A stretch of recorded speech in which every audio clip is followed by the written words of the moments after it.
Isso tudo vem de uma semente, de um continente que a gente chama de África, tá ligado? Essa semente se espalhou por vários cantos do mundão. Cada uma ganhou sua identidade. Mas independentemente disso, quer você esteja nos Estados Unidos, no Brasil, na Jamaica ou em algum lugar da Europa, existe uma conexão entre todos nós. Hi guys, welcome back to my channel. Today's video is gonna be all about my time in Brazil. I recently returned from a trip to Brazil. It was my first time in South America and I loved it. So today I'm gonna share some clips of that experience and also just talk about how it was traveling outside of the country during a pandemic, if it was safe, and just let you guys know some of the activities I did if you're interested in planning a trip to Brazil for yourself. Today I am reporting live from Rio de Janeiro. Bom dia, obrigado. Those are probably the only two things I know how to say in Portuguese. But we are here. Me and my sister landed this morning. It's now almost 12, so we checked into our Airbnb. We're gonna try to do a tour later on today, but right now, first on the agenda is getting outside, getting some food. Brazil has been on my list, my bucket list of travel for such a long time, so I feel super excited, super grateful to finally be here.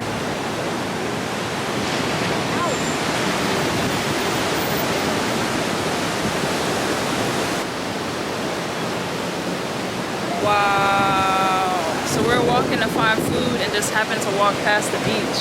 The mountains, that smell of salt water, the nice breeze. I was reading this book, Illuminating the Blacks and African Muslims in Brazil. So it's like specific to the Black Muslim experience in Brazil, but it also has some general figures about the Black population in Brazil. And so Brazil is the largest and most populous country in South America, and its diverse population includes more persons of African descent than any other country except Nigeria. To me, it was also like mind-boggling. Like South America, Brazil has more people of African descent than many countries in Africa. Like what? And then also too, like from an urban planning perspective, we talked a lot about favelas in some of my classes. For those of you who don't know, I went to school for urban planning, so that's like a big interest of mine, obviously. So we talked about favelas and I wanted to see if I could visit one while I was in Brazil and just hear more about the story behind how favelas came to be, you know, how do people interact within favelas today.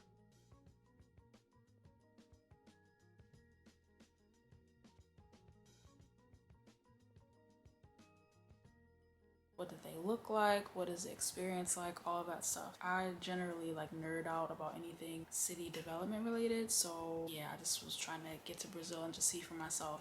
But I had made a plan. I bought some books in Portuguese so I could really study the language before visiting. But the opportunity to go to Brazil came up before I really had a chance to like delve into my study of Portuguese. So when I went, I didn't really know how to speak anything in Portuguese at all. I did study Spanish in high school, so I thought that maybe that would help me because I know the languages are fairly similar, but the Portuguese accent is way different. Like some things, like I could read them and kind of decipher what it meant, but spoken Portuguese, I was really just at a loss. I definitely would like to go back and really explore the country when I have a better grasp of the language, because I think that was a hindrance this time around, because I couldn't really make the connections that I wanted to make because I didn't speak Portuguese and I didn't want to make the assumption that everybody speaks English, because that's definitely a faulty assumption. That's some of the reason why I wanted to visit Brazil. So I went with my sister who was on break from college right now, so we had a couple of days off. We're like, all right, let's try to make it happen. My favorite part of the experience was a tour that I took with this company called Favela Brothers. Obi was actually the person that we toured with. Super cool guy. He took us to Rocinha, which is the largest favela in Rio de Janeiro. Over 100,000 people live there, and he's actually from there. So I wanted to make sure that the experience was guided by a person who was really familiar with the area. So what have you guys heard about favelas before you came to Brazil?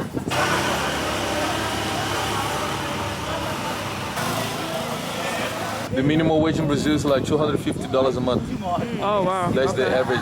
Okay. You know, you can earn more, but between like 1,500 to 2,000 reais a month. You saw like many shops on the way up.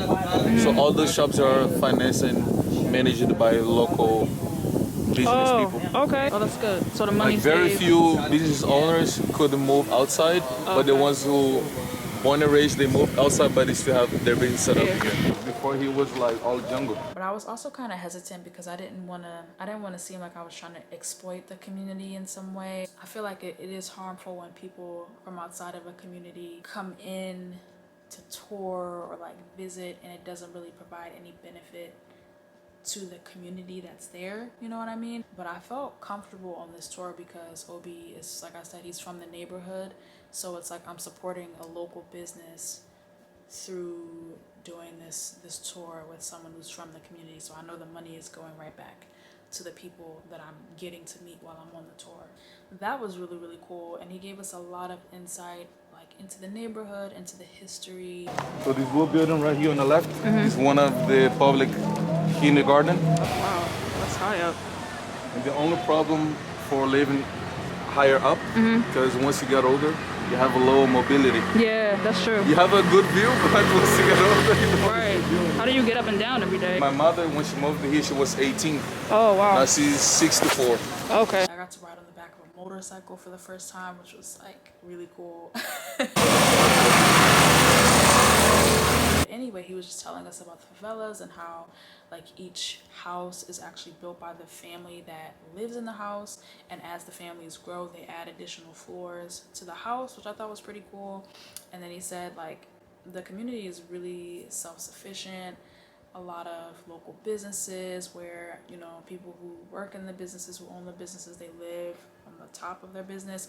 And it just reminded me a lot of the work that I'm trying to do in Philly, working with small businesses and doing corridor management. So it was just really interesting to see, you know, how a community on the other side of the world deals with some of the issues that we face in Philly. Basically, our tour guide was explaining that it's more like there's distinctions more commonly around class rather than race, which I thought was interesting. Although I'm sure, you know, there's still issues of racism in Brazil. He was saying that it was more like a class thing, at least from his experience.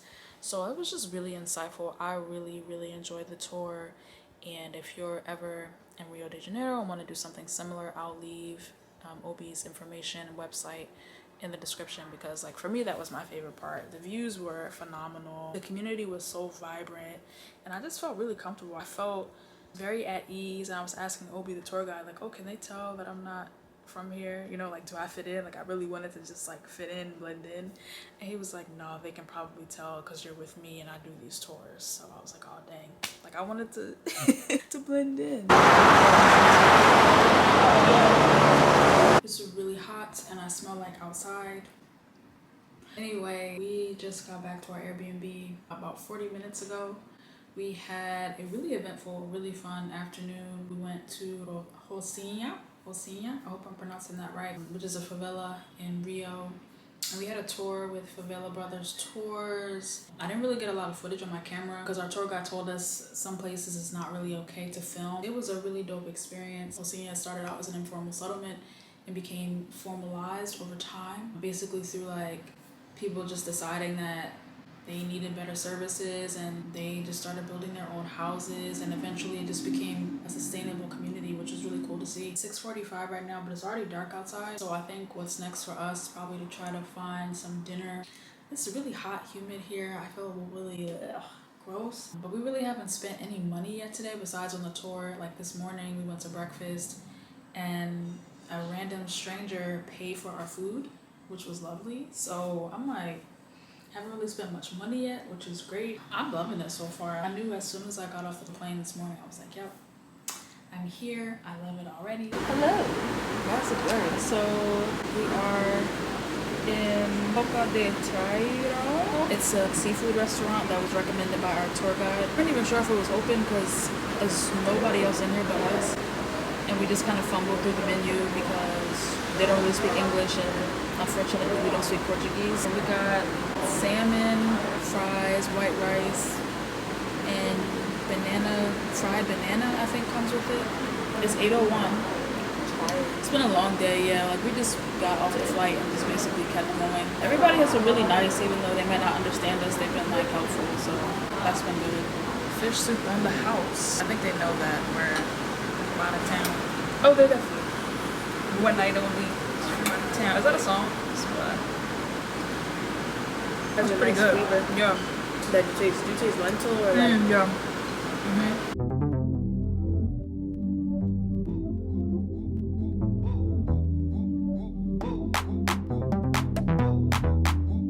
Good morning. Today is day 2 of our trip to Rio. We were supposed to get up really early this morning to go to the beach, but we were both very tired, so that didn't happen. And now it's around, I think, 11 o'clock in the morning, and today we want to hit 4 of the major sightseeing spots.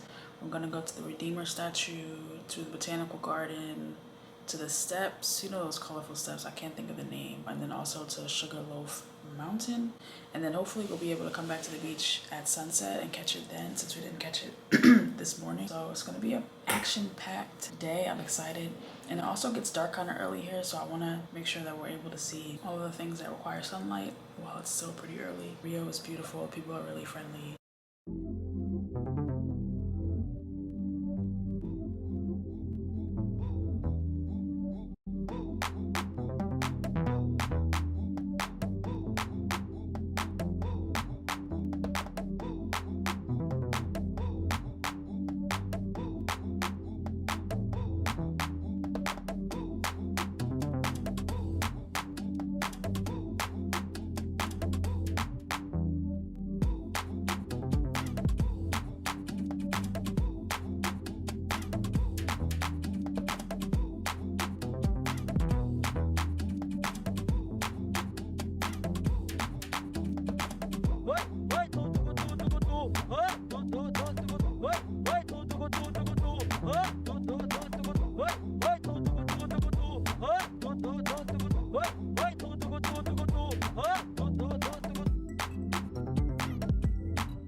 We are currently at the Hardin Botanical Garden. It's really tranquil here. Probably gonna spend a little more time here, and then I want to make sure to hit the famous steps from the Pharrell video before it gets dark. And it gets dark pretty early here. It's already a little past 3 o'clock, so I think I'm gonna chill here just for a few more minutes and then head out.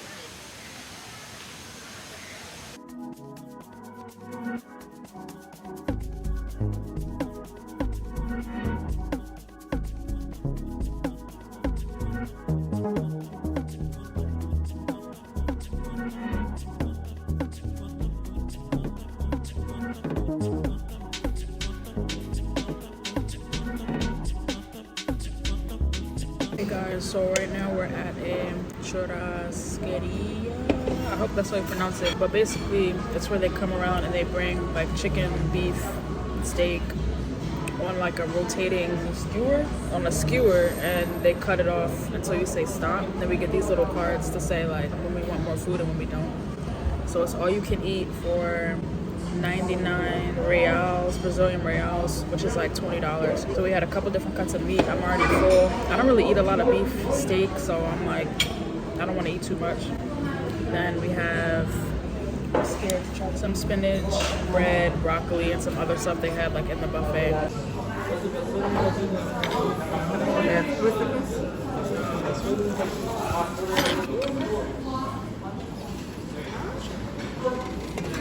Thank you.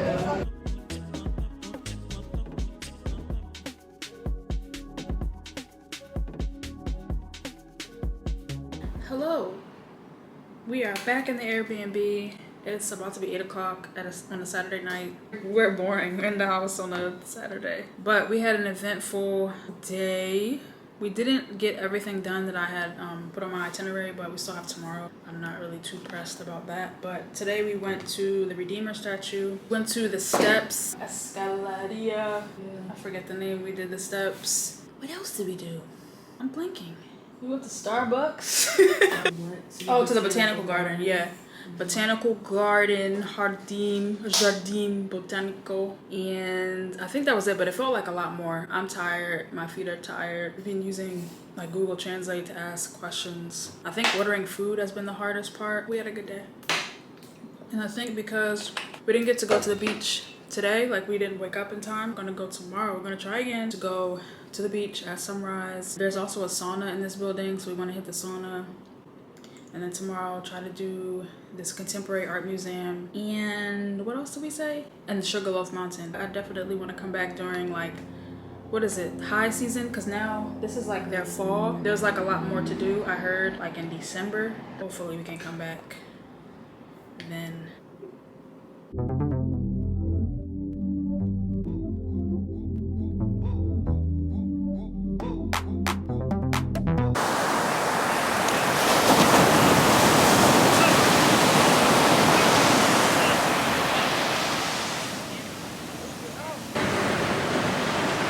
About 6:30 in the morning.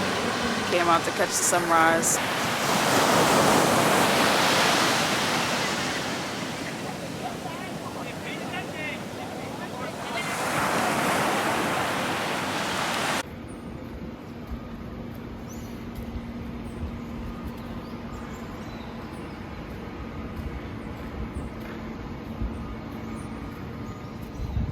Two hours later. We are back at our favorite place, Gringo. Is it Gringo or Gringo? Gringo Cafe. They have like American breakfast. We came here on Friday and they remembered us when we got back today, just now. So I ordered chicken and waffles and coffee. I like this place because it's easy to place an order because they speak English. The next time I come, I'm gonna learn Portuguese, so I won't be so limited in the things that I can do. We got chicken and waffles. Chicken and waffles.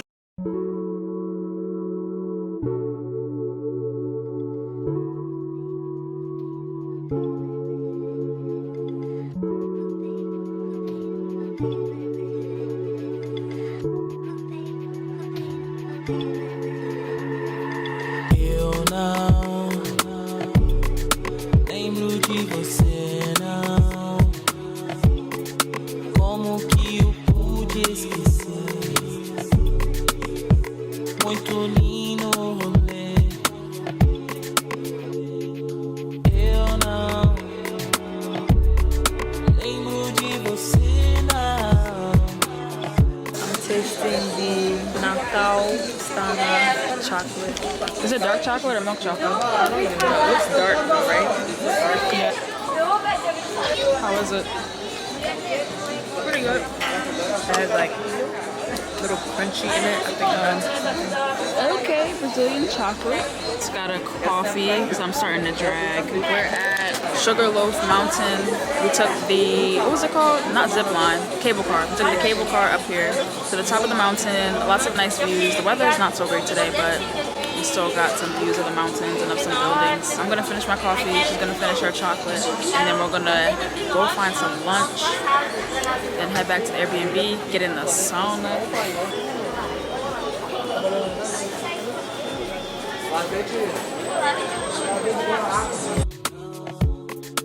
Como que eu pude esquecer?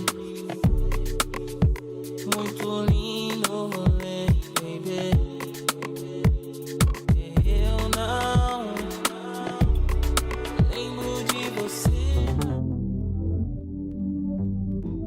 So the first thing I did was Google search just to see like what the restrictions were, because you know we're still in a pandemic. It's not super easy to travel right now, so I wanted to check and make sure that the borders were open, that we would be able to get in and out of the country fairly easily. So for Brazil, coming from America, you don't need a special visa or anything. All you need is your passport, and they also need you to have taken a COVID test within 72 hours of your travel to Brazil, and you need a negative result from that test. So I arranged to have my test taken at this urgent care facility that they have in Philly. It cost $99 to get rapid results, so I went ahead and did that. And then on the way back to America, I had to get another COVID test taken in Brazil before leaving. Make sure you get this done, the COVID test taken, like 48 hours before you depart Brazil. It just makes it a lot easier. My sister and I were really scrambling on the last day of our trip to find a place where we could get our COVID test taken within a few hours and get the results back fairly quickly. In Philly, where I live, there's a lot of places that do like rapid response COVID tests, but in Brazil it was really hard to find. And then it was also a Sunday on the day we were trying to take the test, so a lot of the facilities that do the testing were closed, which was super unfortunate. And I was like panicking to the point where I thought we would have to rearrange our flight if we couldn't get the COVID test results back in time. So what we ended up doing was going to a facility called Labor Life, and they were able to accommodate. I just had to pay extra money to get the rapid results. So I paid $100 American dollars for the test, and then I got the results back within 6 hours, which was good for me because it wasn't enough time for me to get the results and like upload them before my flight. So thankfully it worked out. But just if you're planning to go to Brazil, try to arrange to have your COVID test taken a few days in advance so you're not scrambling at the last minute to get that taken care of. That was really the only difficulty that we experienced. Within Brazil, things were pretty open.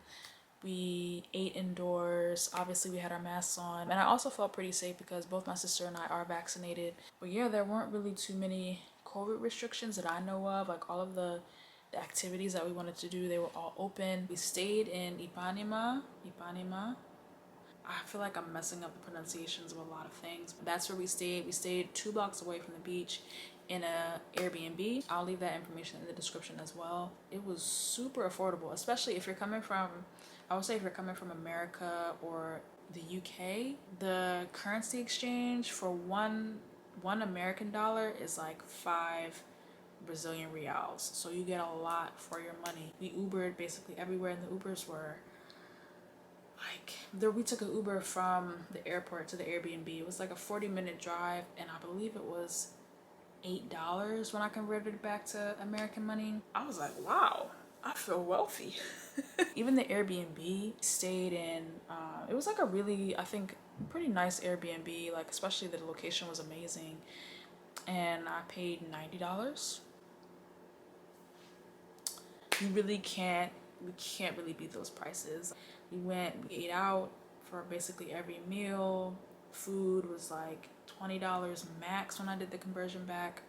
So it was lovely. It was really great. So my camera died in the middle of me filming, so I'm on my phone now. But anyway, like I was saying, Brazil was great. I would love to go back, and I would definitely stay longer, probably visit other cities as well. Like I just went to Rio this time, but I would like to also go to Sao Paulo and to Salvador, Bahia. That's where like a lot of the Muslims are, so I want to be able to like chop it up with them. Typically when I travel, I like to spend money on experiences. So like I went on that tour with Obi. The tour was $30 American dollars, and then I spent an additional 20 just on a t-shirt. So yeah, I like to spend money on experiences rather than buying a lot of souvenirs and things like that I'm not really going to use. And the beach was beautiful. I'm just like, why do people not visit Brazil more often? Like it just, for me, everything was clicking. I'm like, yo, I could spend a lot of time here. I hope you guys enjoyed this video. If you do, please give it a like, comment, and subscribe. If you have any questions about my experience or want to know more,